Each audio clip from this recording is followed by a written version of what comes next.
हट जाइए, प्रोटीन हक दूंगा। नीली टीम ने बजूका से गेंदों की बारिश की, दब दब दब दब दब दब। लेकिन हाथी ने सभी का शॉट लगाया।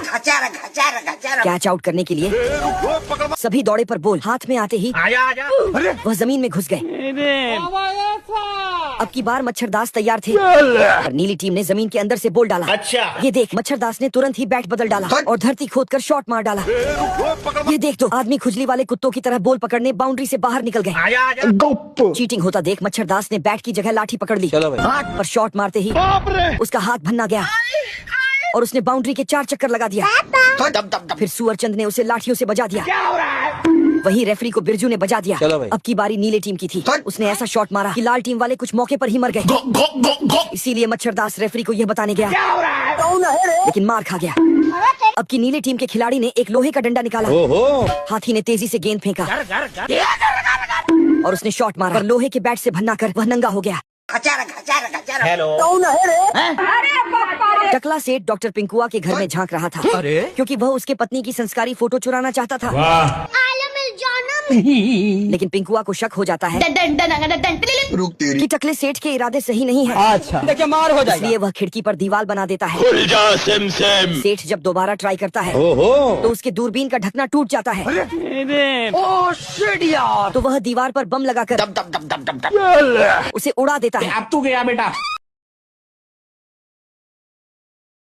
लेकिन खुद उसके नीचे दब जाता है खत्म। और पापड़ बन जाता है। अगले दिन फिर से वह दूरबीन घर में घुसाता है, लेकिन डॉक्टर पिंकुआ भी उसे दूरबीन से देख रहा था और वह उसे पीछे धकेलने लगता है। अच्छा, लेकिन जब टकला सेठ उसे धकेलता है तो वह पहाड़ से नीचे गिर जाता है, जिससे उसका हाथ मुंह सब फूट जाता है। ओहो सरपंच जी तो चल दिए। फिर वह सेठ के तबेले में जाकर उसकी 100 फीट लंबी दूरबीन 9 फीट की कर दे। छिपकली का अंडा फूटा और बच्चा निकलकर बोला, हेलो पापा। हाँ बेटा। कि मुझे भूख लगी है। मुझे गधे की पोटी खानी है। छिपकली उसे जैसे ही केला दिखाती है वह गटक जाता है। अरे साला। क्योंकि वह बहुत भूखा था, इसलिए सारे केले चढ़ जाता है। तभी सुअर का झुंड उन पर हमला करता है। तो छिपकली अपने बच्चे को उठाकर भागती है, दब दब दब दब दब दब। लेकिन उसने इतना खाया था जिससे वह तुरंत ही उससे भी बड़ा हो जाता है। ये क्या हो गया? यह देख छिपकली खुश होकर उसका टेटुआ दबा देती है। हाँ बेटा। तभी सुअर की टीम उन्हें खोज लेती है और एक एक करके दोनों को बजाने लगती है। दब दब दब दब दब दब। लेकिन वह दोनों सुअर और गिद्ध के पीछे छुप जाते हैं, मर गए सब। जिससे दोनों भी फ्री का मार खाते हैं। वो देखो। उसके बाद वह अंडे चुराने जाते हैं। देखो। लेकिन बच्चे से रहा नहीं जाता। तब छिपकली प्लान बनाती है और मुर्गियों का ध्यान भटकाने जाती है। दब दब दब दब दब। यह देख छिपकली का बच्चा बोलता है, एक झापड़ में अंडा हक दोगी। हक दिया। अब तू गया बेटा। लबरूदास के तीर से कलुआ पगला जाता है और संस्कारी मुर्गी पर हमला बोल देता है। हेलो। दब दब दब दब। लेकिन कहीं वह भाग न जाए, इसलिए कलुआ झटके से दरवाजा बंद कर देता है, पर आवाज से डरकर मुर्गी हवा में उड़ जाती है। तुम्हें पानी पीना है? बड़वा। पर कलुआ उसे हवा में भी नहीं छोड़ेगा। रुको जरा। इसलिए मुर्गी बेचारी उसकी गंदी नजरों से बचकर पूरे घर में भागी भागी फिरती है और एक अंधेरे कमरे में घुस जाती है।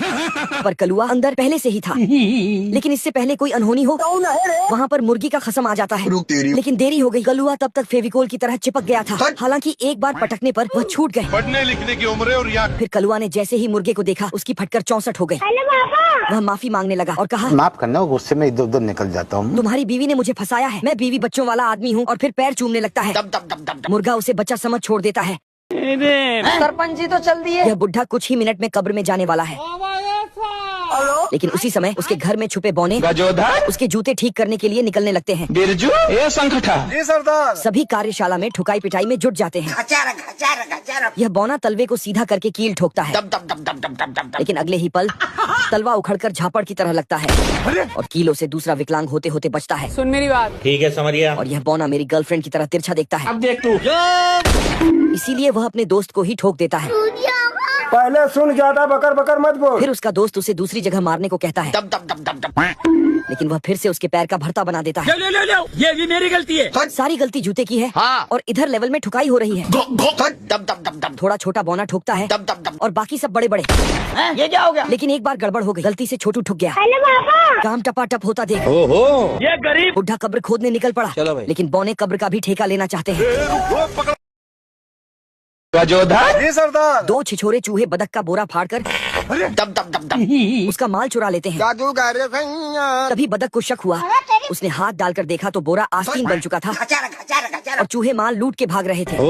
फिर बतख ने अपना माल चुपके से उठा लिया हेलो आजा आजा और चूहों के लिए एक जाल बिछा दिया। गन्ने का जूस।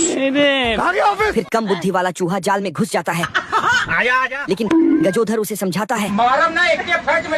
लेकिन फिर भी वह लेडी उठा लेता है बड़वा। और गजोधर को फंसा देता है। फिर गजोधर गड्ढे से बोलता है दब दब दब दब। गुंडा बना दो। तो कम बुद्धि वाला चूहा बॉक्स उठाने की कोशिश करता है, लेकिन छोटी लकड़ी से कुछ नहीं होता। बताओ मैं क्या करूं? तो वह लकड़ा लेकर आता है। तब तक गजोधर ने बॉक्स उठा लिया था और वह उस लकड़े को गजोधर के खोस देता है और वह अभी भी गजोधर की ढोड़ी में दाब लगा रहा था, जिससे बड़ी मुश्किल से गजोधर निकला और एक खींच के लात मारा।